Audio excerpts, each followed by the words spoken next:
For professional flutist Reva Youngstein, the 14 and a half months of the pandemic have meant lots of time to practice, but no place to perform and earn money to support her family. So this member of the American Federation of Musicians Union Local 802 came up with a novel idea to help her fellow struggling musicians suffering through the pandemic, a fundraising musicians cookbook. Idea came to me to create this cookbook when I saw so many wonderful food posts of my friends on social media.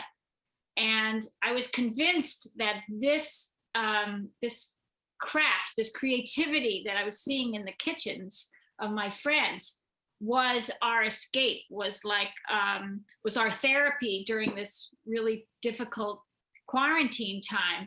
And I felt that this would be a good way to really help save us all. There are more than 7,000 local 802 union musicians who play in concert halls on Broadway, in Lincoln Center, jazz clubs, and late-night TV shows. And while restaurants and movie theaters are reopening, it'll be the fall at the earliest when many of these musicians can receive a paycheck for playing. Metropolitan Opera violinist Joanne Maurer jumped on board with the idea of a cookbook to help the union's emergency relief fund. I was so excited. I was part of the Save New York City Musicians campaign. And when Reva, came up with this idea, we thought it was wonderful because it's really true that musicians, we went from being on the stage, suddenly we have time on our hands and we're at home, and a lot of us love to cook. So everybody was cooking, so many new things, experimenting and posting on social media. And I think Reva really got it right.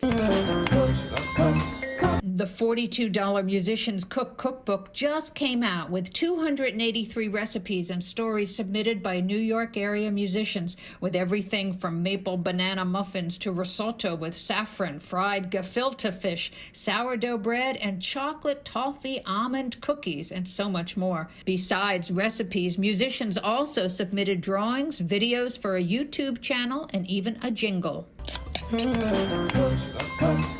And so many musicians are just waiting and hoping to be back in the orchestra pit by the fall because they say it's what New York City needs. You think about why people want to travel to New York or live in New York, and the arts and the culture. I mean, that's just what makes New York City so incredibly magical. If you'd like to get a copy of the Musicians Cookbook to help the Emergency Relief Fund of the Musicians Local 802, you can go to our website, pix11.com, to find out how.